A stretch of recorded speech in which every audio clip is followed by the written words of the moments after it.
my name is Megan. Welcome back to my channel. If you didn't know, now you know. And as you can see by the title and probably the thumbnail, today we're looking at weird nail gadgets. Are they useful or are they junk? Let's get into it. So the first items we're going to talk about are these. These are going to be most useful when doing acrylic. If you do acrylic, you know your brush can gunk up. So what these are is these are collapsible silicone bowls.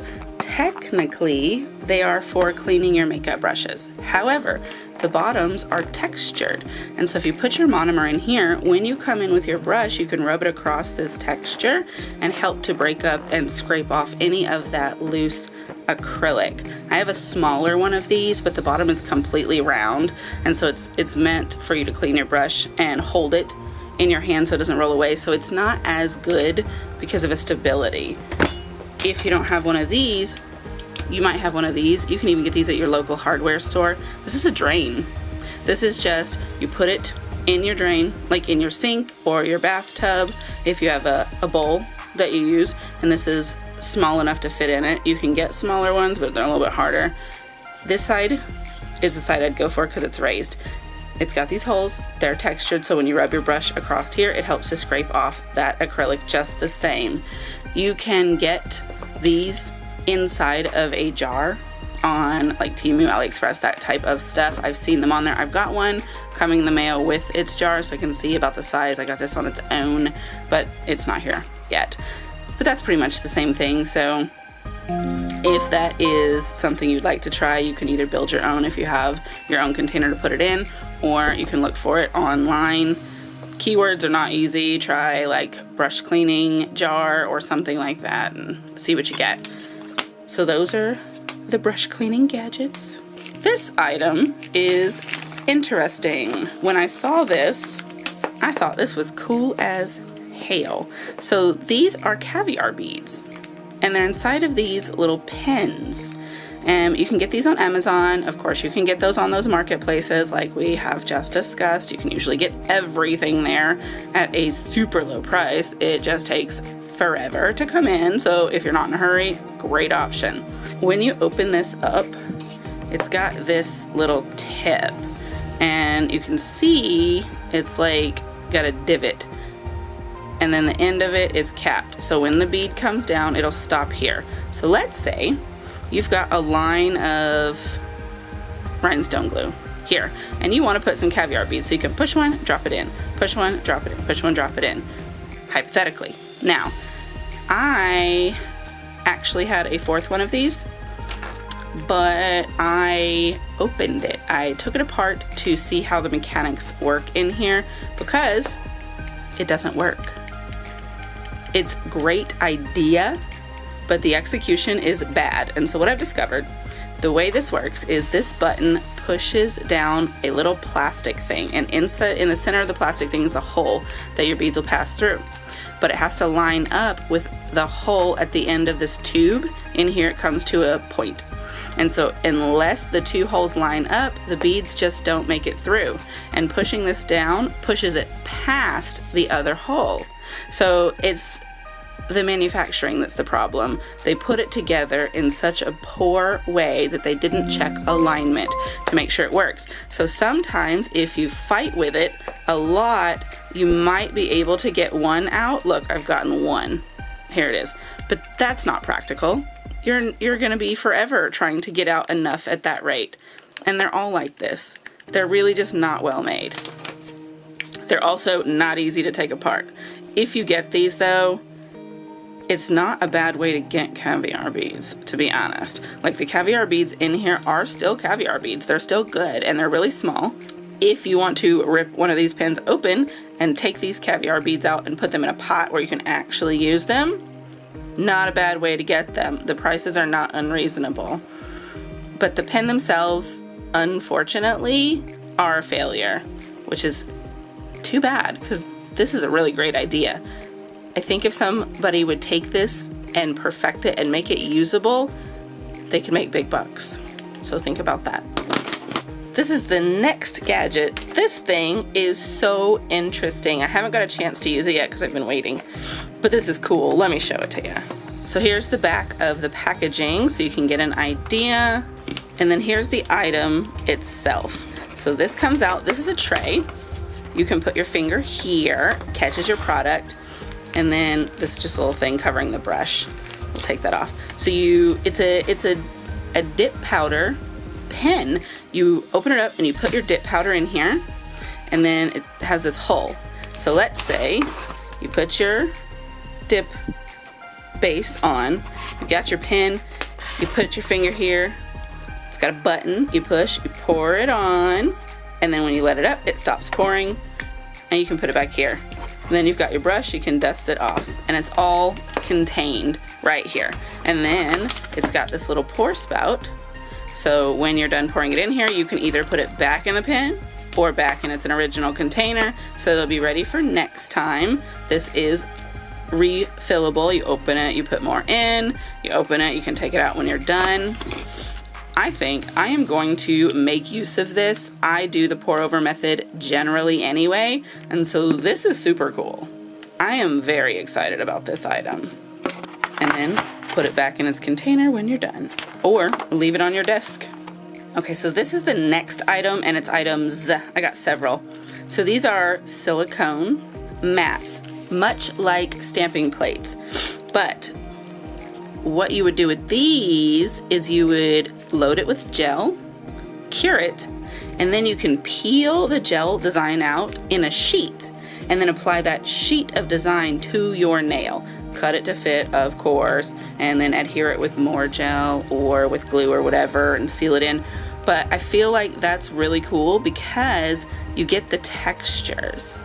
So then not only do you get the cool pattern, but you can feel it.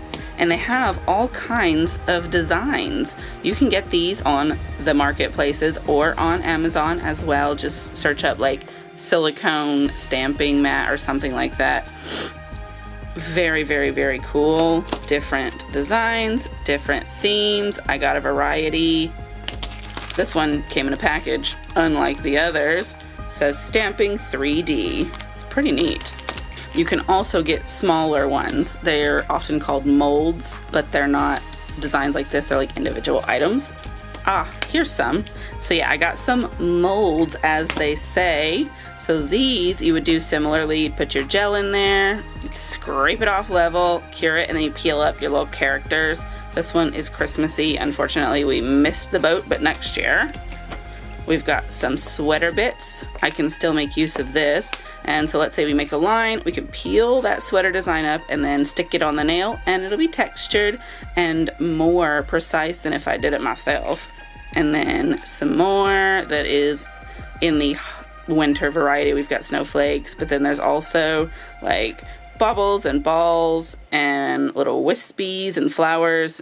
So very pretty. And then there's this item. Unfortunately, the box took some damage, but that's okay. The box is not what's important, and I was able to snap it back together. So what these are like paper forms. So like you have paper forms, you can peel them off, stick them on your nail, do some nails, that type of stuff. But these have this metal bit to help hold them. So you'd put it on there, and then you can squish it to fit your finger, and then it just stays like this. Now these, you can reuse them if you don't destroy them, of course. So you can put it on there, and then you can just do your forming here. Obviously, you can only get to this length. If you want super long ones, do the paper ones. But this is pretty cool.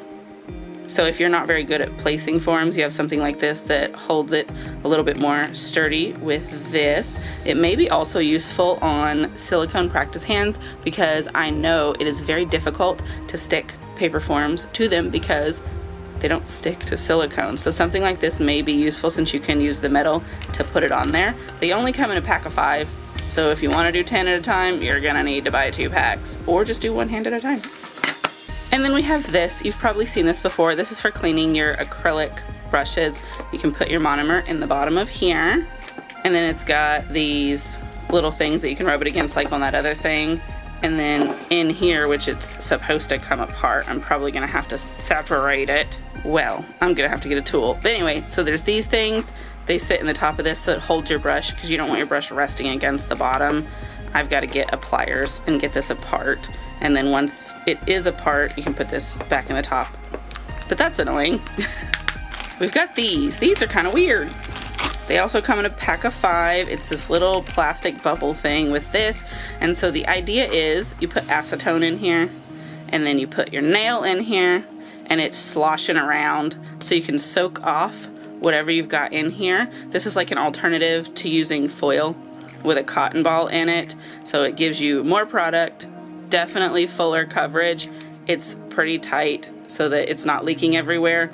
You're probably not going to be able to use your hands much, to be honest. Like if all of your fingers are these bubble things, you're going to be, go watch TV, pretty much. You don't try and text because it's not going to happen, that type of thing. But that's pretty interesting. I'm probably going to use these because I often soak off product and sitting at my table gets real boring. And then we have this little jar of magnets.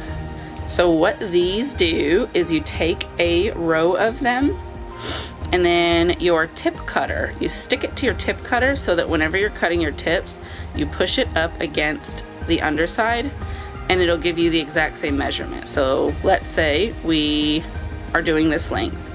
So then every nail you push it up under there and cut will be the same length. So in case you're not good at eyeballing, it can just help you get a good start. I would always still recommend filing afterwards just to make sure it's crisp, but it helps you cut them down with some evenness. And they give you quite a few, so you can adjust the lengths. These come apart and you can add them to each other. See, now we've got a super long one. So that's all of our little gadgets in our haul today. If I get another collection of weird nail gadgets, then I'll probably do another one of these, because you run across this kind of stuff here and there and it's always so interesting and you're like, does that work? What is that? But it's not so frequent that you're just always having them, so it does take a little bit of time to kind of collect this stuff up. I'm going to try and leave you links for all of these items, or at least a similar item, in the description, so that if you want to get something or check it out, then you definitely can. If you know of any other weird nail gadgets that I didn't feature here, leave me a comment or a link or something like that so I can check them out and see if I can't collect that up for the next go round. But we'll wrap it up here. Thank you for watching my video. Thank you for being subscribed. Your likes, your comments, your interaction, it all helps me. It helps my channel grow, and I love making these videos, and I hope you love watching them. Please do let me know, and I'll see you in the next video. Goodbye.